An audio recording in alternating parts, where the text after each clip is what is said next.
അമ്മച്ചി വീട്ടില് സാർ എങ്ങനെയാ ആഹാര കാര്യം നിർബന്ധം അങ്ങനെ എന്തെങ്കിലും ഉണ്ടോ? അങ്ങനെയൊന്നുമില്ല, നിർബന്ധങ്ങളൊന്നുമില്ല. ഈ പറഞ്ഞ പോലെ കപ്പയും മീൻകറിയൊക്കെ ഇഷ്ടമാണ്. ഇറച്ചിയോട് വലിയ ഇഷ്ടമില്ല.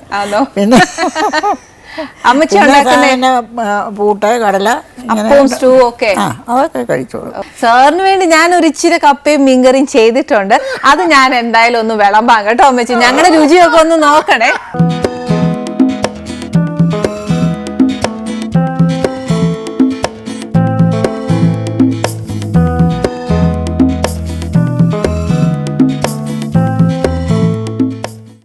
യഥാർത്ഥത്തിൽ വീട്ടമ്മയായിട്ടാണല്ലോ. അതെ, ഞങ്ങളുടെ ഈ പ്രോഗ്രാം തന്നെ അങ്ങനെയാ. അല്ലെങ്കിലും ഞാനിപ്പം കംപ്ലീറ്റ്ലി വീട്ടമ്മ തന്നെയാ. ഈ രാഷ്ട്രീയത്തിന്റെ ഇടയിലും ഇല്ലേ സർ, പാലായിലൊക്കെ എപ്പോഴാ പോകുന്നേ അമ്മച്ചി? അവിടെ എല്ലാ വെള്ളിയാഴ്ച വൈകിട്ട് പോകും, ഞായറാഴ്ച വൈകിട്ട് തിരിച്ചു പോരും. ഓ അത് ശരി. അപ്പൊ പാലായിൽ അധികം നേരം നിൽക്കാൻ ഒക്കുകയല്ലാന്ന് ചുരുക്കം. ഇപ്പൊ ഈ അസംബ്ലി ഒക്കെ ഉള്ളപ്പോഴെല്ലാ ദിവസമൊക്കെ ഇവിടെ നിൽക്കണമല്ലോ. ശരിയാ. ശരിക്കും പാലായിന്ന് ഈ പറഞ്ഞ കൂട്ട് 50 വർഷമായിട്ട് അവിടുത്തെ ആൾക്കാരെ റെപ്രസെന്റ് ചെയ്ത് ഒരാള് അല്ലെ, ലീഡർഷിപ്പ് ആയിട്ട് ദിവസങ്ങളിലൊക്കെ ഉണ്ട് അവിടെ. പക്ഷെ അവിടെ ഒരു ഫംഗ്ഷൻ വന്നാൽ ഞാൻ നോട്ട് ചെയ്തേക്കുന്ന എന്നാന്നറിയാം അമ്മച്ചി, ശരിക്കും പാലായിൽ ഒരു ഫംഗ്ഷൻ വേറിന് ഒരു പക്ഷഭേദം ഇല്ല. അത് ശരിക്കും ആ ജനങ്ങളോടുള്ള ഒരു സ്നേഹം, സർ പറഞ്ഞ പോലെ തന്നെ ആ ആത്മാർത്ഥത. അത് ബാക്കി വരുന്ന കോൺസിക്വൻസ് ഒക്കെ പിന്നെ ഫേസ് ചെയ്യാം. ആദ്യം ജനങ്ങൾ, അതിനോടാണ് സാറിനോട് ഏറ്റവും വലിയൊരു എന്നാ പറയുന്ന ഒരു ഹാറ്റ്സ് ഓഫ് കൊടുക്കേണ്ടത് തന്നെ അല്ലേ? അത് ശരിക്കും അത് നമ്മൾ സമ്മതിച്ചു കൊടുക്കണം നമ്മുടെ പ്രേക്ഷകരും കൂടി. ശരിയാ, നമുക്ക് കഴിക്കണം സർ. ശരിക്കും കേരള കോൺഗ്രസ് നമ്മുടെ കർഷകർക്ക് വേണ്ടി തുടങ്ങിയ ഒരു പാർട്ടി തന്നെയല്ലേ? കേരളത്തില് കർഷകരുടെ അവസ്ഥ ഒരു ഭീകര അവസ്ഥ തന്നെയാണ് അല്ലേ? ശരിക്കും ഞാനിപ്പോൾ ന്യൂസിലൊക്കെ കേൾക്കുന്ന ഒത്തിരി ഓരോരുത്തർ ഒരുപാട് പേര് ആത്മഹത്യക്ക് ശ്രമിക്കുന്നു, ആത്മഹത്യ ചെയ്തവരുണ്ട്. അവർക്കായിട്ട് നമുക്ക് എന്നയിലൊക്കെ ചെയ്യാനൊക്കത്തില്ലേ സർ? റബ്ബറൊക്കെ അവരുടെ ഉണ്ടല്ലോ. അത് ശരിക്കും സാർ അധ്വാന വർഗ സിദ്ധാന്തം എന്ന് പറഞ്ഞിട്ടൊരു ഇത് തന്നെ ചെയ്തിട്ടില്ല, പോളിസി തന്നെ ഇല്ലേ സാറിന്? അവർക്ക് വേണ്ടി നമുക്ക് എന്തെങ്കിലും ചെയ്യാനൊക്കത്തില്ലേ? ആ പോളിസി അടിസ്ഥാനത്താണല്ലോ കർഷകർക്ക് ബുദ്ധിമുട്ട് വരുമ്പോൾ UDF ഗവൺമെൻറ് എപ്പോഴും കർഷക പക്ഷത്ത് നിൽക്കുന്നു. ഇപ്പോൾ റബ്ബർ കൃഷിക്കാർ, റബ്ബറിന് 100 രൂപയിൽ താഴെയാണ് വില വരുന്നത്. 180 രൂപയ്ക്ക് 1 കിലോഗ്രാമിന് 180 രൂപയായെങ്കിലും കൃഷിക്കാരന് കിട്ടണം, അഷ്വർ ചെയ്യണം, ഉറപ്പുവരുത്തണം എന്നുള്ളതാണ് ഗവൺമെൻറ് നയം. അതുകൊണ്ട് മാർക്കറ്റ് റേറ്റും 180 രൂപയും തമ്മിലുള്ള ഡിഫറൻസ് എത്രയാണ്? ഇപ്പോൾ 100 രൂപയാണ് റബ്ബറിൻ്റെ വിലയെങ്കിൽ 180 രൂപയാണ് സർക്കാർ പ്രഖ്യാപിച്ചത്.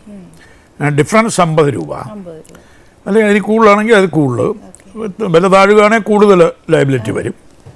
ആ ഡിഫറൻസ് വില, മാർക്കറ്റ് വിലയും പ്രഖ്യാപിത വിലയും തമ്മിലുള്ള വ്യത്യാസം എത്രയാണോ ആ തുക ഡയറക്റ്റായിട്ട് ഓൺലൈനിലൂടെ അയാളുടെ ബാങ്ക് അക്കൗണ്ടിലേക്ക് ഗവൺമെൻറ് കൊടുക്കുക.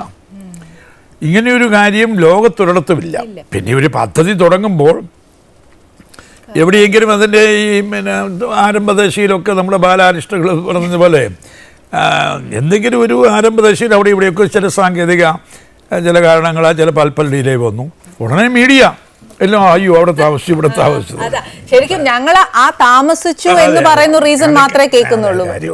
അപ്പം എത്രയോ വലിയ സഹായമാണ് കിട്ടുന്നത്.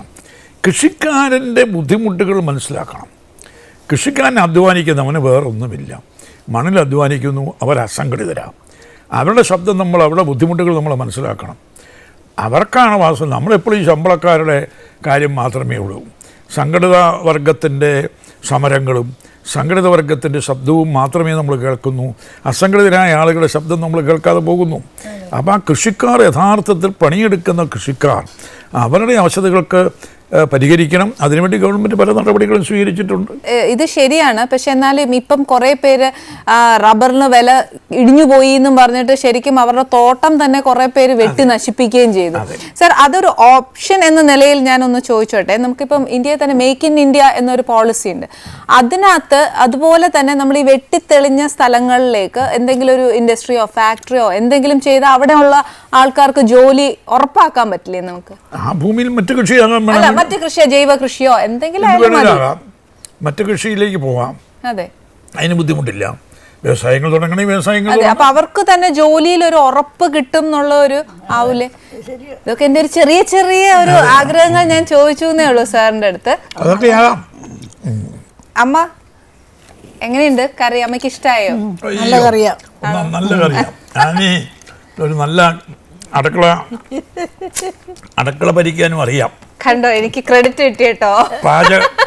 ആനിക്ക് നല്ല പാചകവും കൂടി അറിയാം. അതാണ്. നല്ലതാ. ആണോ? കുഞ്ഞുനാളിലൊക്കെ ഇല്ലേ അമ്മ, ഞാൻ കേട്ടാറുവാണേ, സാറിന് ശരിക്കും സാറിന്റെ അമ്മയുടെ അടുത്ത് ഒത്തിരി ചോദ്യങ്ങൾ ചോദിക്കുന്ന ഒരു സ്വഭാവമുണ്ട്. അത് എല്ലാത്തിനും ക്യൂരിയസാ, ആങ്സൈറ്റിയാ. ഇപ്പം ഫോർ എക്സാമ്പിൾ ഞാൻ പറയുവാണെങ്കിൽ ഓടിച്ചെന്ന് അമ്മ കിണറ്റിൽ തന്നെ അമ്മ ഇത്ര വെള്ളം എന്നൊക്കെ ചോദിക്കുന്ന ഒരു ക്യാരക്ടർ സാറിനുണ്ട്. ശരിയല്ലേ? അത് ശരിക്കും എനിക്ക് മനസ്സിലാക്കിയത്തോളം സാർ ഇപ്പോഴും ഒരു കുട്ടിയെ പോലെയാണ്.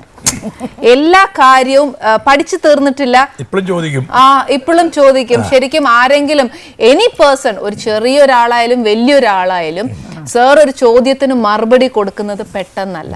ആ ഒരു വിഷയത്തെ പറ്റി പഠിച്ച് ചുമ്മാ എന്നേലും കൊടുത്തിട്ട് കാര്യമില്ലല്ലോ, അല്ലേ? ഞാൻ പറഞ്ഞത് ശരിയല്ലേ?